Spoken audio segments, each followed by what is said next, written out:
नमस्कार दोस्तों, मैं हूं नृपेंद्र और आप देख रहे हैं स्टडी मित्र। तो इस चैनल पे हम लोग अभी भूगोल पढ़ रहे हैं और उस क्रम में सबसे पहले हमने शुरू किया 9th एनसीईआरटी की भूगोल। अब कहेगा कि 9th क्लास ही क्यों? क्योंकि 9th क्लास का भूगोल सबसे महत्वपूर्ण है। जब आप प्रश्नों को देखिएगा तो लगेगा कि बहुत सारे प्रश्न यहां से पूछे जाते हैं। तो पहला चैप्टर हमने पढ़ लिया था, दूसरा पढ़ लिया, तो आज हम लोग पढ़ेंगे तीसरा चैप्टर। तो तीसरा चैप्टर क्या है? अपवाह। तो इस चैप्टर में हम लोग पढ़ेंगे अपवाह क्या है, अपवाह के बारे में पढ़ेंगे और पढ़ेंगे कि अपवाह हमारे लिए जरूरी क्यों है, भारत में कैसे कैसे और कितने तरह के अपवाह पाए जाते हैं। तो इन सभी चीजों को इस चैप्टर में हम लोग पढ़ने वाले हैं, तो इसके लिए बने रहिए हमारे साथ। चलिए देखते हैं आगे। अपवाह, अपवाह का मतलब क्या होता है? तो अपवाह का मतलब होता है जल का बहाव, यानी जल का बहाव। तो जल जहां जहां बहता है ना, तो उसे हम लोग क्या बोलेंगे? अपवाह। और इस पूरे सिस्टम को क्या बोलेंगे? अपवाह तंत्र या अपवाह द्रोणी बोलेंगे। तो जल कहां कहां बहता है? नदियों में बहता है। कहां बहता है? और झील में रहता है, नहर में, नदी से हम लोग नहर निकालते हैं, छोटी छोटी धाराओं में। तो इन सब को मिला करके जो बनता है हमारा क्या? अपवाह तंत्र या फिर नदी तंत्र। तो समझ में आ गया होगा कि ये अपवाह क्या है और नदी तंत्र क्या है। अब आता है अपवाह द्रोणी। ये क्या होता है? तो इसको समझिए कि जैसे कोई एक बड़ी नदी है, मान लीजिए कि हमारी गंगा नदी है। तो गंगा नदी जब बहती है तो साथ साथ इसके सहायक नदियां भी इसमें आगे मिलती हैं। जैसे ये मान लो इतनी सारी ये सहायक नदियां आ रही है, बीच में कहीं पे झील है, कहीं से हमने नहर निकाल रखा है। तो ये जो पूरा सिस्टम बन जाता है ना, मुख्य नदी, उसकी सहायक नदियां, वहां की झीलें, वहां की धाराएं, वहां के नहरों का जो समूह, एक पूरा सिस्टम, इसी को बोलते हैं अपवाह द्रोणी। तो समझ में आ गया होगा कि अपवाह द्रोणी किसे कहते हैं। तो चलिए अपवाह द्रोणी समझ में आया, तो अब देखते हैं कि जल विभाजक किसे कहते हैं। देखिए मान लिया कि ये दो नदियां बह रही, एक नदी ये और एक नदी ये। जब दो नदियां बहती है ना, तो उसके बीच का जो जमीन का ऊंचा हिस्सा होता है, जो इन दो नदियों को, यानी नदियों को या जल स्रोतों को अलग करती है, तो इसी अलग करने वाले हिस्से को हम लोग बोलते हैं जल विभाजक। जो कि नदियों से क्या होता है? थोड़ा ऊंची भूमि होती है। जैसे अंबाला की बात करें तो अंबाला क्या करती है कि सिंधु नदी द्रोणी और गंगा नदी द्रोणी को क्या करती है? अलग करती है। तो वह क्या है? एक जल विभाजक है। तो ऐसा करते हैं कि जल विभाजक समझ में आ गया होगा। अब देखिए जब ये नदियां बहती है ना, तो जब ऊपर के हिस्से में बहती है पहाड़ी एरिया में, तो यहाँ पे ढाल बहुत ज्यादा होता है। जब ढाल बहुत ज्यादा होता है तो काफी तेजी से बहती हैं, अपर्दन करती हैं और बड़े बड़े गहरे गॉर्ज का निर्माण करती है। तो गॉर्ज का निर्माण कहां पे होता है? पहाड़ी हिस्सों में, जहां नदियां काफी तेजी से बहती है। उसके बाद जब वो प्लेन में आती है तो वो थोड़ा धीरे से बहना शुरू हो जाती है। और जब प्लेन में आ जाती है, जहां ढाल एकदम कम होता है, तो ये नदियां इस तरह से बहने लगती है। तो इस तरह से जो मुड़ करके बहने लगती है ना, तो इसी को क्या बोलते हैं? विसर्प बोलते हैं। क्या बोलते हैं? विसर्प। तो विसर्प समझ में आ गया होगा। अब जैसे देखिए ये नदी ऐसे मुड़ के बह रही, तो ये क्या बन गया? विसर्प। और कभी कभी क्या होता है कि ये जो हिस्सा होता है, यहां पे भी पानी का कुछ हिस्सा हो जाता है। इस तरह से नदियां ऐसे मुड़ गई और यहां पर भी पानी का हिस्सा होता है, तो ये आकृति गाय के खुर के समान हो जाता है। तो इसी को बोलते हैं गोखुर झील। तो समझ में आ गया गोखुर झील किसे कहते हैं। अब नदी जब अपने मुहाने पे आती है ना, तो ये कई छोटे छोटी धाराओं में बट करके समुद्र में गिरती है। तो अलग अलग धाराओं के बीच का जो हिस्सा होता है उसको बोलते हैं डेल्टा। तो समझ में क्या आ गया होगा कि नदी जब निकलती है वहां से लास्ट में समुद्र मिलती है, तो उसके बीच में वो विसर्प बनाती है, गोखुर झील बनाती है, डेल्टा बनाती है, और पहाड़ी एरिया में क्या बनाती है? गॉर्ज का निर्माण करती है। तो ये होता है एक नदी का क्रम। तो अब हम देखेंगे भारत में कौन कौन सी अपवाह द्रोणी है। तो देखें भारत में जब हम लोग नदियों को बांटेंगे ना, तो उसे दो हिस्सों में बांट सकते हैं। तो दो हिस्सों में बांटते हैं, कौन कौन सी? एक जो ऊपर की हिमालय से निकलने वाली नदियां हैं वो, और दूसरी नीचे प्रायद्वीपीय हिस्सों वाली नदियां। अब कहिएगा क्या आपने इसको भौगोलिक आधार पर बांटा है? नहीं, भौगोलिक पे नहीं बांटा है, जबकि इन दोनों प्रकार की नदियों के गुणों के आधार पर बांटा है। हिमालय से जो नदियां निकलती हैं उसकी विशेषताएं अलग होती है, और प्रायद्वीपीय एरिया में जो नदियां होती है उनकी विशेषताएं अलग होती है। तो आइए जानते हैं एक एक करके। तो भारत के अफवाह तंत्र को हमने दो भागों में बांटा, एक हिमालय से निकलने वाली नदियां से बना हुआ अफवाह तंत्र और एक प्रायद्वीपीय। तो हिमालय से जो नदियां निकलती है उसमें सालों भर पानी रहता है। अब आप बताइए कि सालों भर पानी क्यों रहता है? तो देखिए, हिमालय में क्या होता है, बर्फ होता है, तो बर्फ के पिघलने से नदियों में पानी आता है, जिसके कारण सालों भर पानी बना रहता है। मतलब हिमालय की नदियों में दो बार पानी भरता है, एक हिमानी से यानी बर्फ के पिघलने से, और दूसरा मानसून में, मानसून बारिश से। तो बारिश और हिमानी दोनों से पानी भरता है, किसमें? हिमालय की नदियों में। वहीं प्रायद्वीपीय नदियों में बर्फ का तो कोई चांस ही नहीं है, तो एक ही उपाय है, क्या? मानसून से पानी आता है। इसके कारण इसमें सालों भर एक जैसा पानी नहीं रहता है। कुछ नदियां तो मौसमी होती हैं, अधिकतर नदियां सूख जाती हैं गर्मियों में। अब देखिए, चूंकि हिमालय की नदियों में पानी अधिक होता है तो इसकी लंबाई निश्चय ही अधिक होगी। क्यों? क्योंकि ज्यादा पानी रहता है तो ज्यादा दूर तक जाएंगे। वहीं प्रायद्वीपीय नदियां जो होती है उसकी लंबाई कम होती है। क्यों होती है, समझ में आ गया? अब देखिए, हिमालय की नदियां गॉर्ज बनाती है, क्योंकि ये पर्वतीय क्षेत्रों से जब गुजरती है ना तो बड़े बड़े गॉर्ज बनाती है इस तरह से, और प्रायद्वीपीय नदियां गॉर्ज का निर्माण नहीं करती, ये छिछली होती है। अभी हमने देखा था नदी के क्रम में क्या, कि वो विसर्प भी बनाती है, गोखुर झील भी बनाती है। तो ये कौन सी नदियां बनाती है? हिमालय की नदियां। जबकि प्रायद्वीप की जो नदी है वो एकदम सीधी रेखा में गमन करती है। सीधी रेखा में गमन करती है तो ना तो विसर्प बनाएगा ना तो गोखुर झील। विसर्प कैसा होता है? जब नदियां इस तरह से घूमती है, और प्रायद्वीपीय नदियां क्या करती है? वो एकदम सीधी रेखा में गमन करती है। हिमालय की नदियां अपने मुहाने पे डेल्टा बनाती है। डेल्टा हमने देखा था कि नदियां क्या होती है, जब अपने मुहाने पे आती है तो अलग अलग धाराओं में बट जाती है, और उसके बीच का जो हिस्सा होता है इसी को क्या बोलते हैं? डेल्टा कहते हैं। और जबकि प्रायद्वीपीय नदियां क्या बनाती है? एस्चुअरी बनाती है। तो ये कुछ अंतर है जो कि प्रायद्वीपीय नदियां और हिमालय की नदियों में है। तो इसी के आधार पे हमने इन्हें बांटा है। तो अब एक एक करके हम लोग देखेंगे हिमालय की नदियों को और प्रायद्वीपीय नदियों को। तो देखते हैं सबसे पहले को, हिमालय की नदियों में सबसे पहले हम लोग अध्ययन करेंगे सिंधु नदी तंत्र की। तो सिंधु नदी तंत्र, इसकी लंबाई है 2900 किलोमीटर, और सिंधु नदी का उद्गम कहाँ है? मानसरोवर के निकट तिब्बत में। तो इसको हम लोग मैप में देखते हैं और अच्छे से समझ में आएगा। देखिए, ये है सिंधु नदी जो यहां से निकलती है। यहां पे मानसरोवर झील है, तो इस मानसरोवर झील से यहां से निकलती है, उसके पश्चिमी हिस्से से, और यहां से निकल करके यह भारत में लद्दाख एरिया में प्रवेश करती है, और वहां से यहां गिलगिट के पास मुड़ते हुए फिर इधर मिठानकोट के पास आती है, और उसकी सहायक नदियां झेलम, चिनाब, रावी, सतलुज, ये चारों नदियां आ करके मिठानकोट में सिंधु नदी से मिल जाती है। उसके बाद ये यहां से कराची के पूर्व से बहते हुए अरब सागर में जाके गिर जाती है। तो इस तरह से आप देख रहे हैं कि सिंधु नदी किस तरह से जा रही है। तो चलिए अब इसके बारे में जानते हैं। हमने देख लिया इसका उद्गम स्थान कहाँ है, मैप में भी देख लिया। लद्दाख से भारत में प्रवेश करती है, यह भी हमने समझ लिया। अटक में पर्वतीय क्षेत्र को छोड़ करके यह मैदानी भागों में आती है, और मिठनकोट में इसकी सहायक नदियां कौन कौन सी? सतलुज, ब्यास, रावी, चिनाब और झेलम, जिसे कि हमने मैप में भी देखा था, वह आकर के मिल जाती है। उसके बाद कराची के पूर्व से यह कहां मिलती है? अरब सागर में जाके गिर जाती है। तो सिंधु नदी में सबसे याद रखने वाली बात क्या है? सिंधु जल समझौता, जो भारत और पाकिस्तान के बीच हुआ है। कब हुआ? 1960 ईस्वी में।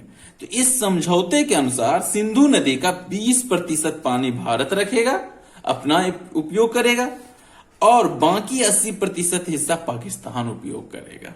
तो सिंधु नदी समझौता यही है। और इस समझौते में एक चीज और है कि इसकी जो सहायक नदियां सतलुज, ब्यास, रावी, चिनाब, झेलम, तो इसका 80% पानी का उपयोग भारत करेगा और 20% पाकिस्तान करेगा। तो यह है हमारा सिंधु नदी जल समझौता। चलिए अब आगे देखते हैं। तो अगला नदी है हमारा गंगा नदी। तो गंगा नदी के बारे में तो आप लोग जानते हैं कि भारत की सबसे पवित्र नदी है, और साथ ही साथ अभी गंगा को पवित्र करने के लिए नमामि गंगे भी चलाया गया है। तो देखते हैं गंगा नदी। तो गंगा नदी की लंबाई 2500 किलोमीटर, कहीं कहीं पे 2525 किलोमीटर भी दिया हुआ है। गंगा नदी गंगोत्री हिमालय से निकलती है। तो गंगोत्री हिमालय से निकलती है तो वहां पे उस धारा का नाम रहता है भागीरथी।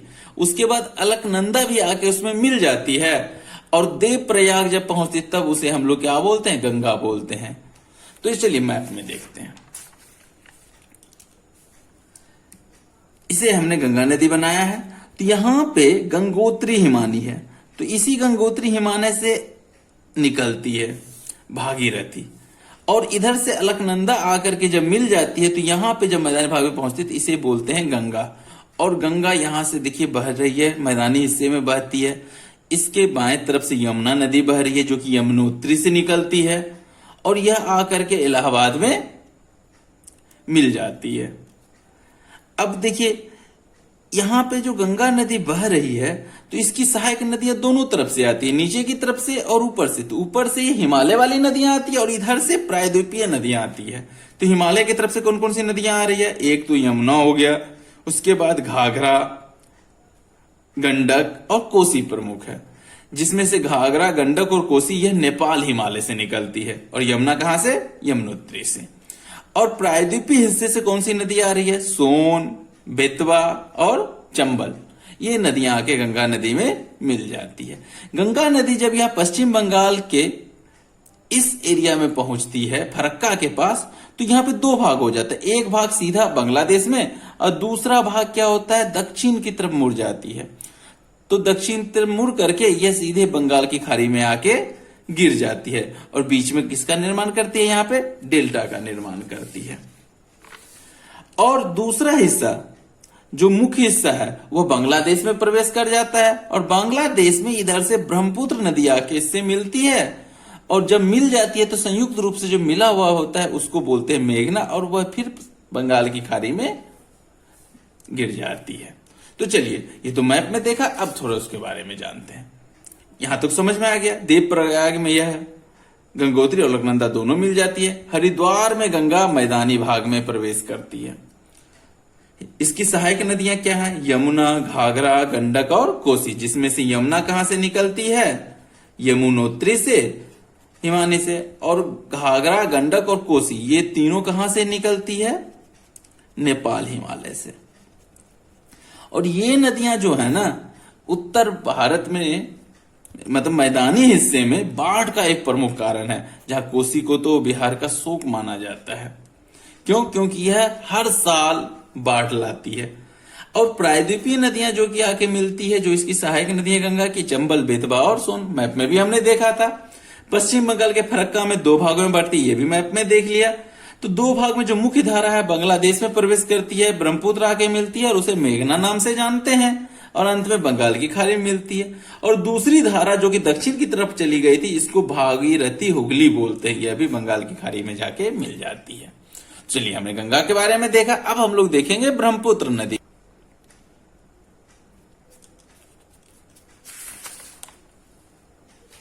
ब्रह्मपुत्र नदी द्रोणी, ब्रह्मपुत्र नदी इसकी लंबाई 3080 किलोमीटर है। यहां पर देखिए तीनों नदियों में सबसे ज्यादा लंबाई किसकी है, ब्रह्मपुत्र की। तो आप कह सकते हैं कि भारत की सबसे लंबी नदी ब्रह्मपुत्र नदी है, लेकिन भारत में सबसे लंबी नदी कौन सी है, तो वह है गंगा नदी। अभी तुरंत हमने देखा था कि गंगा नदी की लंबाई कितना है, 2500 किलोमीटर, और ये 2500 का 2500 किलोमीटर लगभग पूरा हिस्सा भारत से होकर ही बहता है। तो इसलिए हम क्या कह सकते हैं, सबसे बड़ी नदी जो भारत में वो गंगा, और भारत की सबसे बड़ी नदी ब्रह्मपुत्र। तो इसका उद्गम भी है तिब्बत में मानसरोवर के पूर्व। चलिए मैप में पहले देखते हैं तो ज्यादा समझ में आएगा। देखिए यह मानसरोवर है, इसके पश्चिमी हिस्से से कौन से, सिंधु नदी निकली थी, यहां से सतलज नदी निकल रही है। सतलज नदी के पास वाले हिस्से से ही इस मानसरोवर झील के पूर्वी हिस्से से ब्रह्मपुत्र नदी निकलती है, और यह भारत के एकदम पैरेलल चलती है, कहां तक? अरुणाचल तक। और अरुणाचल में यह यू आकृति बना करके अरुणाचल में गॉर्ज के माध्यम से प्रवेश कर जाती है, जहां इसको दिहांग नाम से जाना जाता है। यहाँ पे इसकी कुछ सहायक नदियां जैसे लोहित ये सब मिलती है, और उसके बाद ये जब असम वाले हिस्से में अलग अलग छोटी छोटी धाराओं में बट के आती है, तो यहां पर इसे ब्रह्मपुत्र कहते हैं। और ये ब्रह्मपुत्र नदी अब आगे बढ़ के जब पश्चिम बंगाल में आती है तो गंगा में मिल जाती है, और यहाँ पे इसे मेघना कहते हैं, और यह बंगाल की खाड़ी में गिर जाती है। तो इस जगह पे जब ब्रह्मपुत्र के बीच में काफी छोटे छोटे द्वीप बन जाते हैं, तो दुनिया का सबसे बड़ा द्वीप, नदी द्वीप बोलते हैं इसे, तो नदी द्वीप भी कहाँ है? ब्रह्मपुत्र नदी में है। तो चलिए अब देखते हैं इसके बारे में, कहां से निकलती है समझ में आ गया होगा। अरुणाचल में भारत में प्रवेश करती है, दिहांग नाम से जाने जाती है, और इसकी सहायक नदियां क्या है? दिबांग, लोहित, कैनुला। असम में आके इसका नाम ब्रह्मपुत्र हो जाता है। बांग्लादेश में इसे जमुना कहते हैं, और यह गंगा में मिल जाती है, और इसमें नदी द्वीप है। और दुनिया का सबसे बड़ा नदी द्वीप कौन सा है? माजुली, जो कि ब्रह्मपुत्र नदी पर ही है। तो हमें लगता है आपको समझ में आ गया होगा ब्रह्मपुत्र नदी कैसी है। मैप में भी आपने देख लिया तो हमेशा याद रहेगा। अब आगे बढ़ते हैं, अब देखेंगे हम लोग प्रायद्वीपीय नदियों को। पहले मैप में देखते हैं प्रायद्वीपीय नदियां। देखिए, कुछ सतपुरा पहाड़ी से निकलती है, और कुछ नदियां, अधिकतर नदियां यहाँ पे जो पश्चिमी घाट बना हुआ था ना, ये पश्चिमी घाट है, वहां से निकलती है। तो पश्चिमी घाट से जो निकलती है पूर्व की ओर जाती है, वो बंगाल की खाड़ी में मिल जाती है, जिसकी लंबाई थोड़ी ज्यादा है। और कुछ नदियां पश्चिमी घाट से निकल के सीधे अरब सागर में गिरती है, जो कि बहुत छोटी छोटी हो जाती है। देख रहे कितनी छोटी पट्टी रहती है। तो यहाँ पे प्रायद्वीपीय नदियों को हम लोग दो भागों में बांटते हैं, एक जो पश्चिम की ओर बहती है, और दूसरा जो पूरब की ओर बहती है। पश्चिम की ओर बहने वाली नदियां कहाँ? अरब सागर में गिरती है, और पूर्व की ओर बहने वाली नदियां बंगाल की खाड़ी में गिरती है। तो देखिए, पश्चिम की ओर बहने वाली नदियों में दो प्रमुख है, एक नर्मदा और दूसरा तापी। इसके अलावा जो छोटी छोटी नदियां हैं जो कि पश्चिमी घाट से निकलती है, तो बहुत छोटी हैं, तो उतना महत्वपूर्ण स्थान नहीं रखता है। और पूर्व की ओर बहने वाली नदियों में कौन कौन सा प्रमुख है? महानदी, गोदावरी, कृष्णा, कावेरी, ये सारे प्रमुख हैं। चलिए एक एक करके सबके बारे में जानते हैं। मैप में देखने से क्या होता है कि हमें थोड़ा सा याद रहता है। तो देखें, पश्चिम की ओर बने सबसे पहले नर्मदा। ये कितनी लंबाई है? 1312 किलोमीटर। ये कहां से? अमरकंटक पहाड़ी के निकट निकलती है, मध्य प्रदेश में पश्चिम की ओर बहती है, और इसका द्रोणी क्षेत्र क्या है? मध्य प्रदेश और गुजरात। देख लीजिए मैप में, अमरकंटक क्षेत्र से निकली, और इसका द्रोणी क्षेत्र ये मध्य प्रदेश एरिया, फिर यहाँ पे गुजरात हिस्सा थोड़ा सा, तो समझ आ गया। उसके जस्ट नीचे ये तापी है, जो कि सतपुरा के पहाड़ी क्षेत्र से निकलती है, और इसके पैरेलल, नर्मदा के पैरेलल बहती हुई मध्य प्रदेश, महाराष्ट्र, और उसके बाद गुजरात से अरब सागर में गिर जाती है। तो तापी नदी की लंबाई कितनी है? 724 किलोमीटर। कहां से निकलती है? सतपुरा श्रृंखला से, जो कहां पे है? मध्य प्रदेश, बैतूल जिले में। इसका क्षेत्र देख लीजिए। और पश्चिम की ओर बहने वाली इसके अलावे भी कुछ प्रमुख नदी है, जैसे साबरमती, माही, भारत पूजा और पेरियार। ये बस सिर्फ याद रखने की जरूरत है। तो चलिए आगे बढ़े। अब देखते हैं कि पूरब की ओर बहने वाली प्रायद्वीपीय नदियां कौन सी। सबसे प्रमुख है गोदावरी, जो प्रायद्वीपीय भारत की सबसे बड़ी नदी है, लंबी नदी है। कितना? 1500 किलोमीटर। और यह सबसे बड़ी प्रायद्वीपीय है। इसका भी उद्गम स्थान पश्चिमी घाट की ढाल से है, जो कि नासिक शहर में है, त्र्यंबकेश्वर के पास। और वहां से निकल के महाराष्ट्र, मध्य प्रदेश, उड़ीसा, आंध्र प्रदेश, तेलंगाना होते हुए यह बंगाल की खाड़ी में गिरती है। इसके सहायक नदियां क्या है? पूर्णा, वर्धा, प्रणिता, मंजारा, वैनगंगा, तपेनगंगा। और सबसे खासियत क्या है कि गोदावरी नदी को दक्षिण की गंगा नदी कहा जाता है, इतनी पवित्र है ये। चलिए मैप में देखिए, यहां देखिए गोदावरी नदी ये नासिक, त्र्यंबकेश्वर के पास पश्चिमी घाट से निकलती है, और बहते हुए कहां? बंगाल की खाड़ी में गिर जाती है। और यह साउथ की सबसे प्रमुख और सबसे बड़ी नदी है। उसके बाद दूसरा स्थान आता है महानदी का। महानदी जिसकी लंबाई 860 किलोमीटर है। इसका उद्गम स्थान है छत्तीसगढ़ एरिया, वहां की छत्तीसगढ़ की उच्च भूमि से। यह छत्तीसगढ़, उड़ीसा, महाराष्ट्र, झारखंड तक इसका द्रोणी क्षेत्र फैला हुआ है। तो महानदी भी हमने देखा था, ये रहा महानदी। और महानदी के इस मुहाने पे चिल्का झील है जो कि बहुत ही फेमस है। अब उसके बाद आता है कृष्णा नदी।